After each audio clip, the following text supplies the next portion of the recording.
আসসালামু আলাইকুম।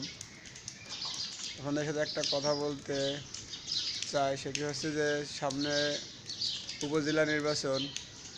এই নির্বাচন উপলক্ষে কিছু জনদরদি এখন বের হবে গর্ত থেকে।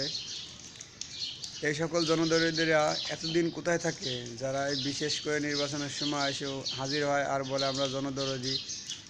এরা গর্ত থেকে এখন বের হবে বিভিন্ন রূপ নিয়ে। আপনারা তাদের রূপ দেখে কেউই তাদের চরিত্র দেখে ভুলে যাবেন না যে তিনি হয়তোবা ভালো লোক।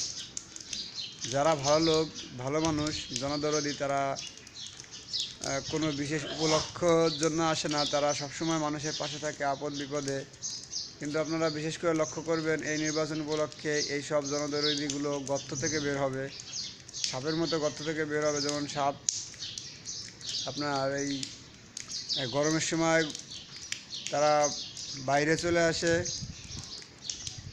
এইভাবে এখন হচ্ছে জনদরদিদের শরীর গরম, ওরা এখন বের হয়ে আসবে। বের হয়ে এসে মানুষদের বিভিন্নভাবে কথাবার্তা দিয়ে তাদের রূপের বহিঃপ্রকাশ করবে। আসলে মূলত পক্ষে আসছে যে এরা এখন জনদরদি সাজে যখন তারা তাদের কাঙ্ক্ষিত ফলাফল পেয়ে যায়, তাদের অর্জন যেটা সেটা পেয়ে যায়, তখন আর এই সকল জনদরদিদের জনগণের প্রতি সেই সব কথা মনে থাকে না। তারা তাদের নিজের আখের গোছানোর জন্য চেষ্টা করে। এজন্য আপনারা যারা সাধারণ জনগণ, আমার মতো সাধারণ জনগণ, অবশ্যই ভেবে চিনতে যে যে যোগ্য স্থানে তার যার ক্ষমতা আছে, অবশ্যই সেটা বিবেচনা করার পর তাকে বিবেচনা করবেন এবং তাকে ভোট দিবেন।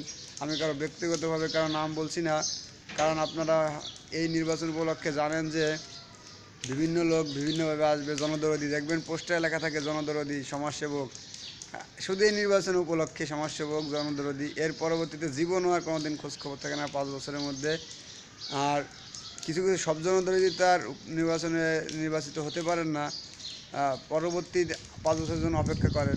তাহলে এই যে পরবর্তী 5 বছরের জন্য অপেক্ষা করেন, সেই সকল জনদরদিগুলো যারা নির্বাচনে হেরে যায়, পরবর্তী 5 বছর তাদের তো কোনো খোঁজখবর থাকে না। যখনই নির্বাচন আসে তখনই জনদরদি হয়ে ওঠে, আবারও জনদরদি হয়ে ওঠে। হয়তো বা কোনো গরিব লোকের পাশে যে দাঁড়ায়, বা একটা ভিডিও করে দেখায় যে আমি জনদরদি। এইগুলো আগের থেকে কেন করে না, সেটা বিবেচনা করবেন। সবাই ভালো থাকবেন, এটা আমার একান্তই মতামত।